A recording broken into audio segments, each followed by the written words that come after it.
If you're an early stage Web3 founder, apply to our award-winning accelerator program, Basecamp, at outlierventures.io/Basecamp. We write your first $50,000 check and give you access to 200 mentors, including many of the leading Web3 founders, and a network of 1,000 of the world's leading investors and exchanges. We've helped over 30 startups from 15 countries from all around the world raise $130 million in growth funding and can help you fast-track product market fit and, where relevant, the launch of your token economy. Today, I'm really happy to welcome Matt Hawkins of Cudo. Welcome, Matt. Yeah, hi, Jamie. Good to be here. So obviously we already know each other. Cudo is an investment of Outliers. We've been helping you as an advisor as well for at least the last year, maybe a bit more now. Time goes quickly in the world of crypto. But we would describe Cudo as a global compute network powering smart contracts, DeFi, and the internet. And on the surface, that sounds a lot like Ethereum and its kind of vision for a world computer. But there are some big differences. In a way, you could say it's the approach of Cudo is the reverse of what you see in blockchain, where instead of trying to apply blockchain to the cloud, you're actually applying traditional cloud to the blockchain. And rather than a very kind of narrow form of compute in the context of Ethereum with the Ethereum virtual machine, EVM, it's much more generalizable. So it's specialized, but also more generalizable in the kinds of compute that can be carried out. And we're going to talk about that a little bit later. But the premise is many of us own and run computers, businesses and individuals, that are capable of much more than we currently use them for. And so really Cudo is looking to unlock that value and compute for any number of different use cases. So the kind of slightly longer description is Cudo's intelligent multi-platform software enables users and businesses to mine cryptocurrencies outside of peak operating times or whilst your computer is idling, generating income whilst reducing impact to the environment. And as I said, your mining is just one use case of what you can do with compute. So the reasons why I've got you on the show, as I said, obviously I know you, the team, we've worked very closely with you, been really impressed with your progress. As an entrepreneur yourself, you've been involved in the internet generally and specific to infrastructure since the late 90s. So you are an internet OG, or at least a web OG. And one of the reasons why we invested and partnered with you guys is because I've personally been fascinated with this idea of a multiverse of specialist protocols, each kind of optimizing for inefficiencies in our world. And so, compute is just one of those inefficiencies. And, if you think about improving the capacity in the system or the utilization of the system, even by a few small percentage points, the impact could be huge, economic, societal. And I know you're a very mission-driven CEO and firm, and again, we'll talk about that a little bit later. So also traction, we were really impressed even when we first started speaking with you way back that you already had users in a number of different geographies. I think currently, if I'm going on the latest numbers, you are obviously already revenue generating, users in over 145 countries and around 150,000 users so far, right? Yeah. Partners like AMD, PlayStation partners who are running nodes, as I understand it. Outlier also runs a node. You've even got the ex-president of Sony PlayStation as an advisor, as well as the director of blockchain at AMD. 20,000 nodes, 400K TF flops of computing power. So it's kind of ready for prime time, and you are now launching a token optimized instance of the network. And so again, I think why token and what is that playing? What role is that playing in the system, the economy, and why do you believe that's important to kind of take it to its next level? So as quick summary to your background, as I said, you've kind of been one way or the other involved with the internet for some time, starting back in 1997. And I believe even whilst you're at university, you founded your first company, setting up a computer distribution business, building and selling computers, 2 companies. 91, you were at Map Computing. This was while you were at college. You were selling software and computers through industry magazines and media.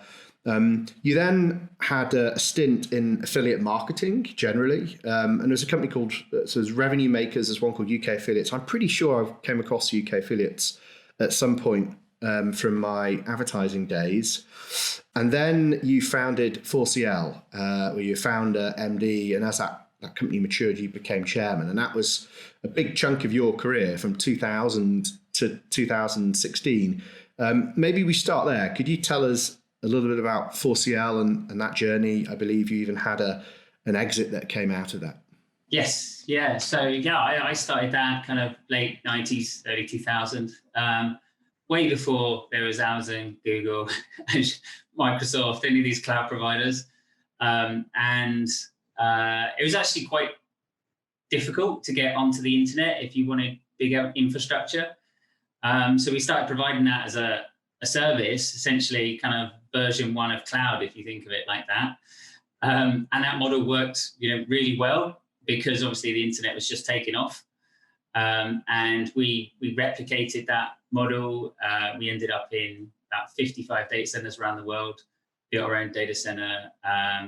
We were the 3rd largest data center network in the UK. Ended up providing about 1% of the UK's infrastructure. That was over 16 years. So a lot happened on the internet from kind of version 1 up to effectively, falling into Web 3 at the end. While we were running that business, we just saw huge amounts of waste of IT infrastructure. So, we provided about 1/3 of the UK service providers with infrastructure. So data centers and hosting companies, they have about 30 to 50% spare capacity. But you've spent all the money on the data center and all that infrastructure, but it's just sat there. And you kind of have a sine wave that goes during the day of capacity, which is really hard to fill. You've then got the kind of consumer, home users networks. We've connected millions of users on that. And you just see, nighttime, early mornings, weekend, or while they're at work, whereas it's the other way around now. Everyone's at home, working at home. But, again, you've got those big gaps of capacity. And backbone providers, you've got backbone providers, actually, the internet, what makes up the internet, needs to, a well-run network, can peak at 80% spare capacity, because you have to cope with DDoS attacks, distributed denial of service attacks, different bandwidth patterns. So we're just seeing huge amounts of waste. And if you look at the lifetime of running a server, it takes up more CO2 to build the data center and build the server than it does in its whole lifetime of running it. So if we can at least stop that first part and stop having to build these data centers at the speed that we do it today, you take the top 24 hyperscalers, last year they spent about 75 billion just trying to build new data centers and cloud platforms, trying to keep up with the demand of everything going online. And that's continuing. It's accelerating every year. Whereas if you look at how many devices at home, there's about 1.5 billion games, PCs, and consoles that are out there. A good over 500 million of those are free at any point in time, and it's just sat there. You've bought this machine. If you're gaming, you game in the evenings, but the rest of the time it's just sat there doing nothing. So it's a real crime just to use it. If you look at the mining farm market, then a lot of it is doing proof of work on the GPU rental side, and it's not. It was needed for version 1 of blockchain, in my opinion. It was kind of version 1. How do we get scale? How do we get adoption? How do you get proof that you can trust those networks? And version 1 was quite immature, like version 1 of anything. Whereas now, a lot of the new networks are all moving to proof of stake. So we've got tens of thousands of graphics cards. Well, it's actually millions of graphics cards that are just doing proof of work. And as Ethereum 2 comes along and other things move to proof of stake. That is all that infrastructure that is available to take over what is running in cloud today.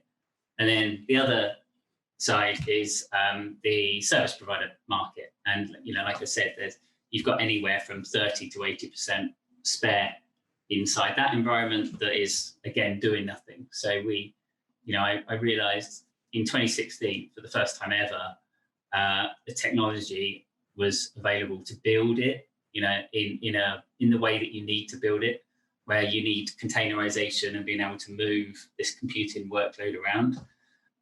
Broadband connectivity is good enough for the first time. You couldn't have done this 10 years ago. People tried, and the projects never. You've got projects like BOINC, which are fine for scientific and certain use cases, but not for traditional compute particularly. And then you've also got kind of people just used to the sharing economy. We did a load of research, and 80% of the younger generation were up for sharing their computing to either make money for themselves or to donate it to charity. So it's kind of the market is ready and people are ready. So as all these things came together at the same time in kind of 2016, and we realized actually, it's always been a dream to make use of this, and let's come up with a greener cloud computing solution that's out there. So that's sort of where it all started from an infancy. Yeah, and so 2017, you founded Cudo, which is kind of the parent company of Kudos, the network, and around this mission of making better use of the world's computing power. So was the insight of blockchain already there at the founding of Kudos, or did that vision obviously initially predated blockchain, but that was just another technology that came along that you thought enabled this possibility of distributed compute, right? Yeah. So yes, it was a realization that blockchain is actually one of the first use cases that you can scale this. So we looked at it and we realized, what gets people disincentivized? Why wouldn't this work? And one of them is if you haven't made 100% usage of that device when it's available, then you've got a disincentivized user to run your platform. And one of the big challenges for blockchain projects, if you're not purely mining like Ethereum does, is how to monetize that spare infrastructure. So you've got this gap of kind of rewarding those users. And we realized, if we can take how the cloud computing world works today and apply that to blockchain, there's a few things that we can do. One, we can bring the scalability of traditional compute. So projects like Ethereum are great if you want to run a smart contract and run it inside an EVM and do a very limited set of code. But it's, as you know, it's very costly because of the way it's designed. And you can only do certain things inside it, which you can't replicate in traditional compute. So we thought, okay, if we can bring what we know on how to build, big global cloud platforms and infrastructure into blockchain, we can merge these two technologies together and build really what I think blockchain is one of the most powerful things to do, is to bring real world compute, real world use. As you're starting to see DeFi, where real world is now coming into blockchain, we can do the same from the compute perspective, and that's a bridge that I don't think has been particularly well achieved yet. Yeah, and of course it's ironic to many that the way that we power Web3 at the moment and its dApps are through things like AWS, like very centralized approaches to cloud. So clearly the idea that you would look to distribute the kind of cloud component, the compute component alongside everything else makes sense. So let's kind of go into the solution itself a little bit so people understand, how you make this happen. And so the Cudo as a platform, firstly, it's interoperable with all blockchains, right? It's not kind of specific to one. It's not specific to Ethereum. And effectively, it allows for what's described as a layer 2 Oracle service to offload compute to this more distributed, more secure platform. Can you talk us through how that functions, its kind of key innovations? Yeah, sure. So let's take Ethereum to start with. You can use the network because it is it's a distributed compute network where you have access to resources on thousands of different networks, thousands of different environments it's live in about 145 countries at the moment. So we needed to match the distribution of blockchain to be able to make use of it. So that's how we've designed it. And what we have essentially is a bridge. So the bridge is, we bridge our compute network onto other blockchains. The first two going live are Ethereum and Algorand. So for Ethereum, it enables anyone to consume from a smart contract any data resource or compute resources. So as I've said, the cost currently of gas fees is high if you want to do something computationally intensive. So you can offload that onto the network via a compute oracle onto our network, do the computation that you want to do, and then bring it back into the smart contract. So that's kind of the first stage from an Ethereum point of view. To give you an idea, we have data providers. So Crypto Compare, CoinMarketCap, for example, are two data providers going live on the network as running dApps. And what that does is they can now provide their data feeds direct onto multiple blockchains. But you can connect directly into these data providers as well, rather than having to go through aggregators. Because a lot of these data providers are actually aggregators themselves. CoinGecko, Crypto Compare, these other platforms, they're all aggregators. So because you've now got the ability to connect directly to the data providers, and you can buy those resources through the smart contract, which isn't possible today, that kind of opens up the data market and lets each one of them run their own dApp and provide directly onto the other blockchains that we connect onto. And the advantage of that is that you can, as a developer, also run your own consensus. So you're not tied to the data aggregators at the moment. They do a lot of the aggregation, or they may do the consensus actually on Ethereum, which is really computationally expensive. And you'll see, the cost of trying to get a price feed from one of these providers can be really high, whereas we're offloading all that cost onto our network, which is substantially lower, and then you can choose all the validators or data providers that you want to run. So we're bringing the flexibility of traditional cloud onto these blockchains to access compute and data.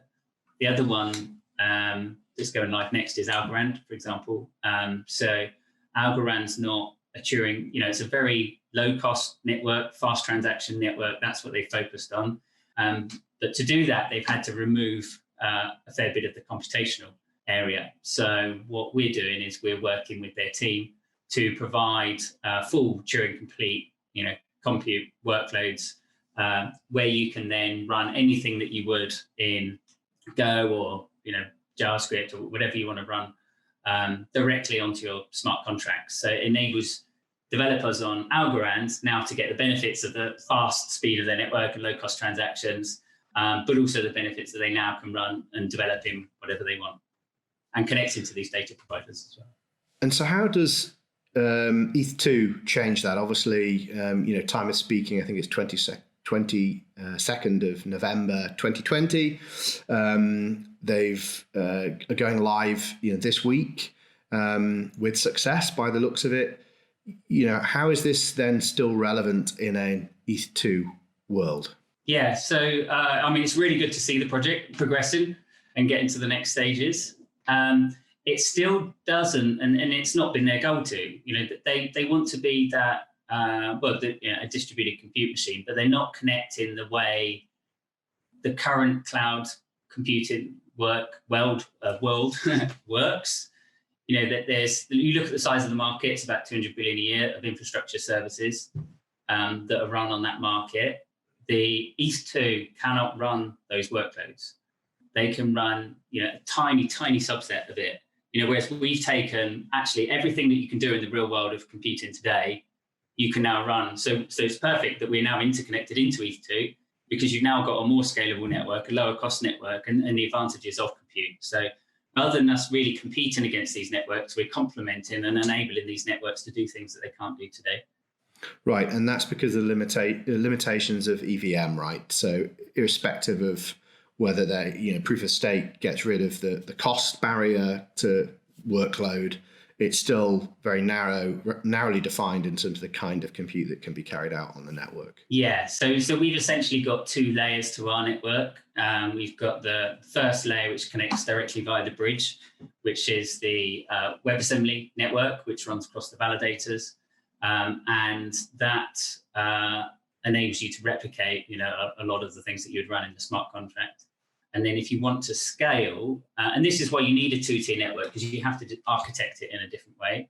If you want to scale traditional compute, so we're working with, AI providers, video rendering companies that buy in sort of thousands or tens of thousands, some of them, GPUs at a time, or tens of gigabits of bandwidth, for example, then you can't run that on the way you run, your core interconnected bridge into these blockchains. So we have a layer 3 network that enables us to scale anything that would run typically inside a Docker or a VM.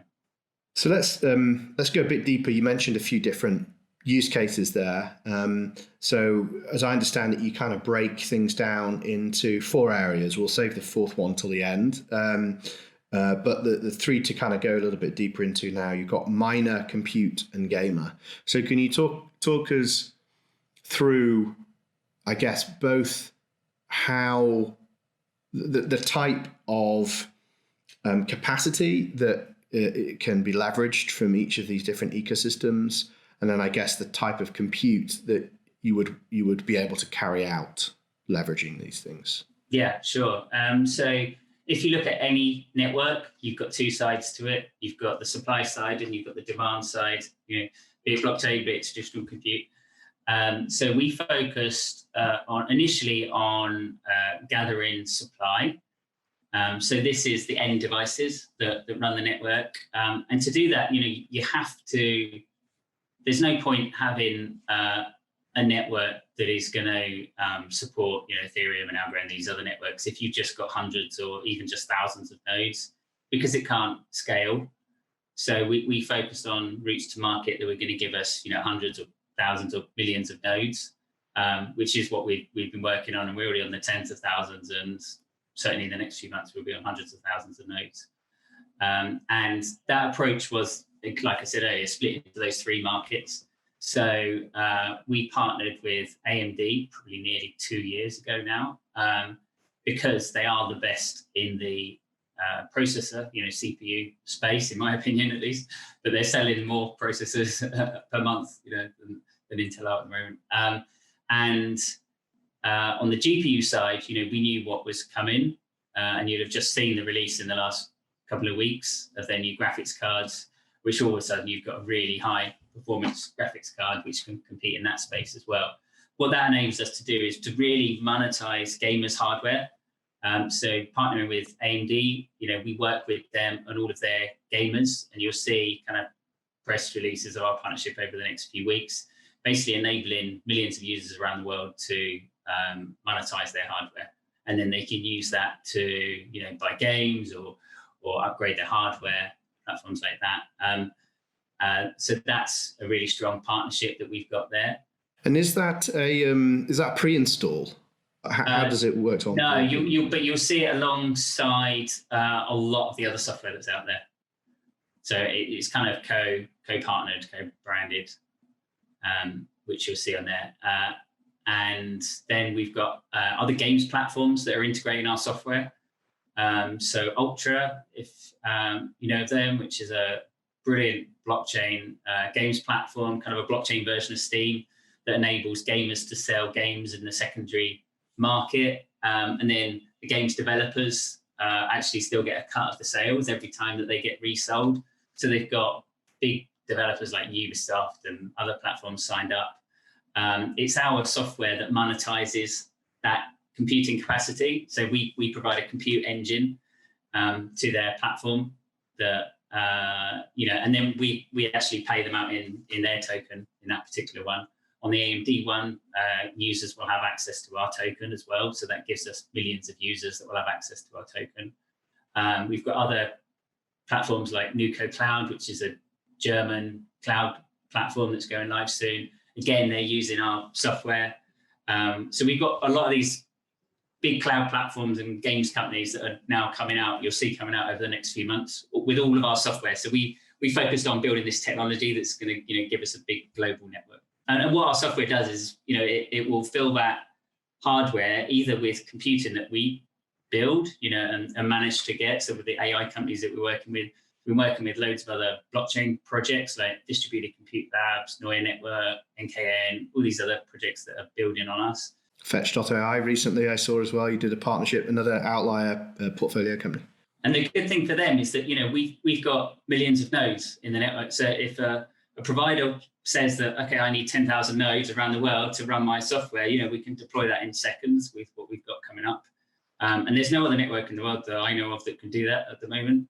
So that's been our whole approach, is to build that global compute network, but it supports other blockchains. We haven't focused on competing with the blockchains. Actually, we're partnering with all these blockchains. Understood. So as you say, that kind of gives a good feel for the supply side. And one additional thing I wanted to flag is that when you think about the PC gaming side, I know you guys have done several partnerships with like gaming cafes out in Asia and South Korea and stuff. So it's kind of not trying to necessarily onboard, individual users, although of course that's possible through these partnerships, but it's kind of going for almost wholesale approach to the supply side. So let's look at the demand side. So of course it works with any kind of compute, but you're clearly expecting, certain types, be that video rendering. I think you've already mentioned AI, material science. Can you talk us through the different types of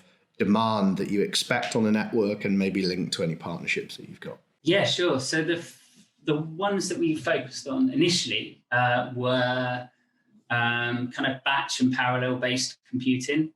So the reason for that is that we can, you can split it up into thousands or tens of thousands of jobs and distribute the work out to the network, which is perfect for the sort of network that we focused on initially. So AI, video rendering, for example, every frame on a video, and there can be thousands of frames depending on how long the film is. Every one of those gets computed independently, and they could take up to 2-3 days to do that. So our software can then distribute that out to all of these nodes and pay those users for that infrastructure.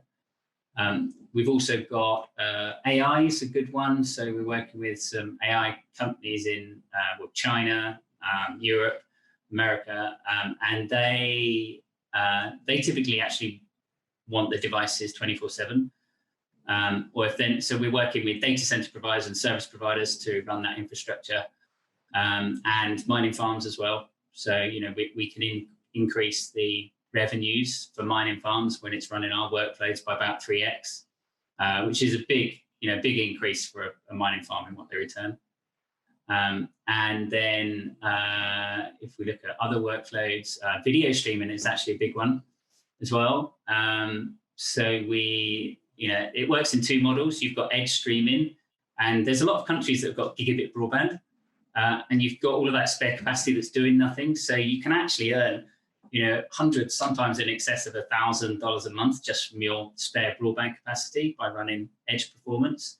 So as well as us working with streaming companies, we're also working with some of the other streaming projects, like LivePeer and these others to enable that. And then also with service providers. So they've got obviously huge amounts of global bandwidth. So we've partnered with companies like the Hut Group that they provide a lot of the streaming for Microsoft, for example. We're working with them to make use of all their spare capacity around the world. Yeah, and the edge component is interesting for people to understand as well, because maybe you can unpack it. But ultimately, I guess the proximity of compute is increasingly important as we move into, like spatial computing and stuff like that. Could you talk us through the edge concept? Yeah, there's numerous reasons. One is streaming. So what you can do is, if you're watching live content, you can run a single stream down to a local location and then use that as an edge node and stream to all those local nodes, which is much more efficient than every one of those streams going across a global backbone network. So it puts less strain on the broadband connectivity, but also means that you can make better use of that infrastructure for those providers. You've also got things like edge computing that need low latency. So gaming is a good example, actually. If you want to do gaming, you generally want to be below 20 milliseconds to edge gaming, which, to give you an idea, kind of London to Manchester is about 8 milliseconds. So kind of double that. And that's as far as you want. So really, you need to provide nodes all the way around the world that can run these games to make sure that everyone's getting a really good user experience. And it's the same for virtual desktop services. 5G is a big one as well. So all of a sudden, we now have low latency connectivity that kind of follows us. And depending on what services you want, you've now got the ability to provide low latency services to pretty much anywhere. So all of a sudden, you're seeing huge increase in the demand for edge computing, because now the networks actually support this model, and everything's gone 4K, and everyone wants everything now. So it's also a right time just to start providing that. And you can't do that as a Amazon or Google, because you're typically centralized. You might have 20 countries or zones that you run, but it's still quite a centralized service. Yeah, fascinating stuff. So clearly you've been able to get a good degree of success, without a token. I know you're kind of building out the marketplace. You focus primarily on the supply side, but why does this need a token? What does it optimize in this economy? Yeah, so if we're going to, we're providing a multi-blockchain solution. It's a multi-chain solution for providing compute and data, which means we have to have our own economics rather than being tied to the economics of one of these blockchains.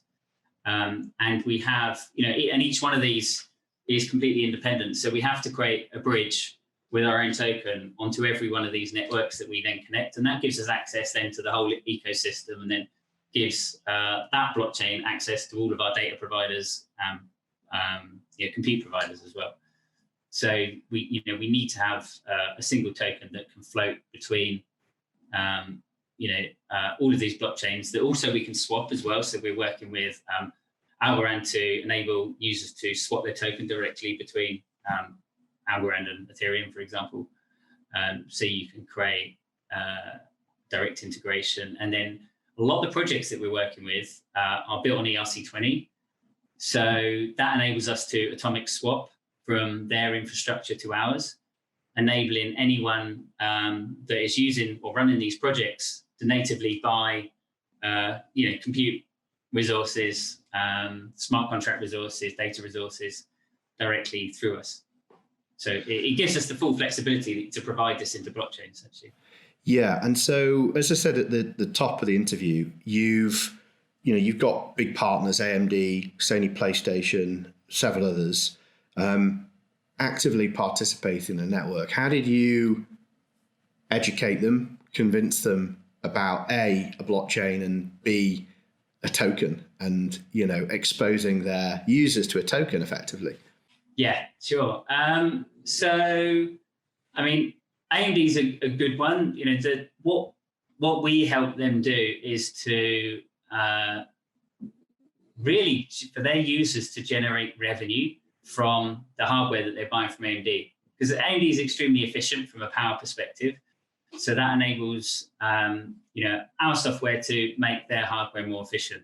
So it's extremely attractive for hardware producers. We work with other hardware producers you'll see coming out.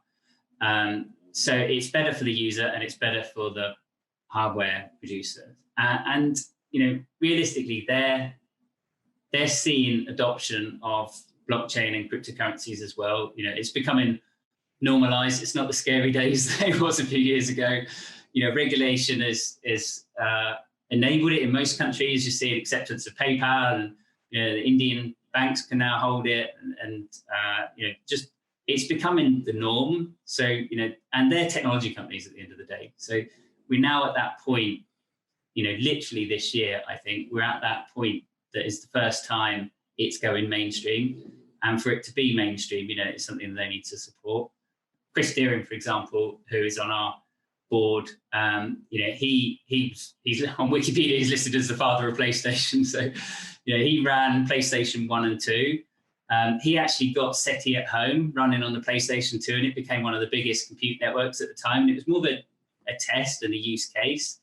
But he's got a passion of us being able to use our software and to make use of all that spare capacity. There's over 100 million, PlayStation 4s out there, over 50 million Xboxes, and it's just sat there doing nothing. So if we can either enable people to make money from it or donate it, for charitable purposes as well, then that's really good, rather than keep building these data centers that we've been talking about. So they totally get the model. It's way greener than the current sustainable solution of building data centers.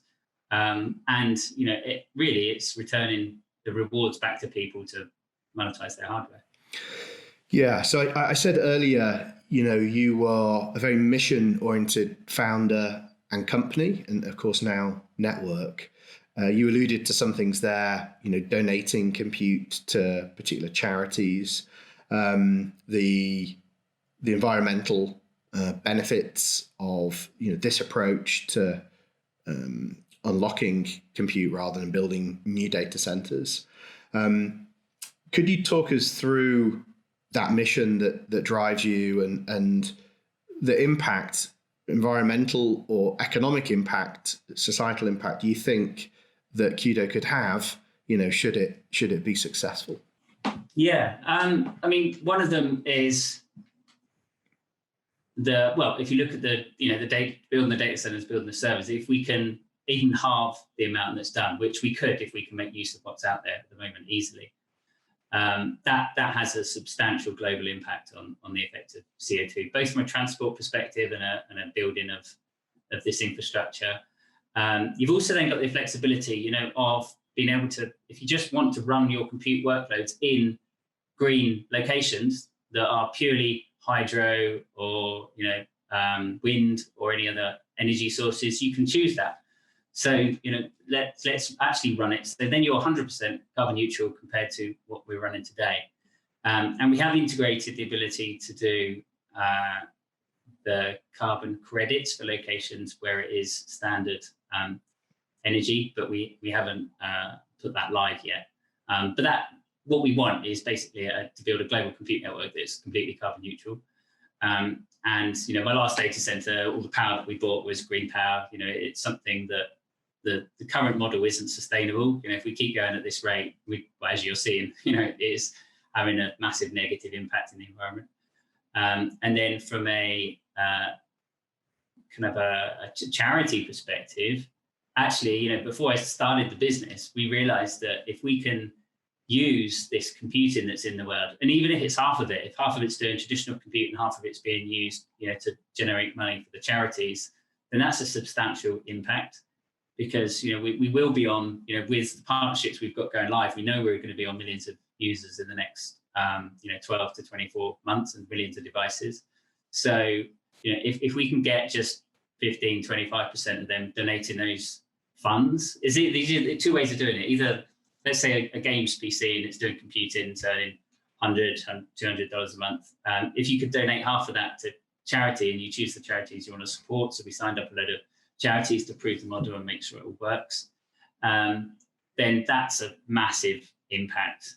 And then on the other side, if you can actually, as we've got full computing launching, which is publicly being available over the next few months, we can then run actually these, the research and genome sequencing and the other cancer research, these types of charity-based projects, rather than them running it on the large cloud providers, which can cost 10, 20 times what's worth $1 of, revenue on that device. They might have to spend $10 or $20 to go spend that with Amazon. So the material value to those charities, is really significant. So that's what, we want to do. We've got two sides of it. We want to come up with a greener solution of cloud computing than what's available today. and enabling that into blockchain, and then also getting people to actually donate part of what they're earning to the charities. Yeah, and look, I think it's really inspiring stuff. I heard a quote over the last few years around the carbon footprint of the cloud industry, and it was something like an equivalence of the global aviation industry, probably not now, but at its peak pre-COVID, just so people have an understanding of the kind of scale of that and its impact for our targets of cutting emissions. Matt, it's been a pleasure talking to you. You guys have been a pleasure to work with over the last year. I really believe in the impact of this, the societal impact of it, and also economic impact as well, right? Because if we can lower the burden and barrier to compute, it's going to be cheaper. It's going to be therefore we can make it more impactful into our lives as businesses and governments and even citizens. So it's something that I can really get behind. I'm sure a lot of listeners too. So thanks for coming on the show. Good luck with the launch. I believe it's imminent. Probably don't want to commit to a date on the podcast, but hopefully this side of 2020. Yeah. Follow on Twitter or Telegram for the latest updates, I think, on that one. Do you want to share Twitter handles or any other things so people can follow? The best thing is to go to kudos.org. So it's CUDOS.org. So Cudo is Latin for coin. So that's why we went with that. And then on there you can join the Telegram or Twitter. Perfect. Awesome. Thanks for coming on, Matt, and good luck with the launch. Pleasure. If you enjoyed today's podcast, please make sure you subscribe, rate, and share your feedback to help us reach as many people as possible with the important mission of Web3.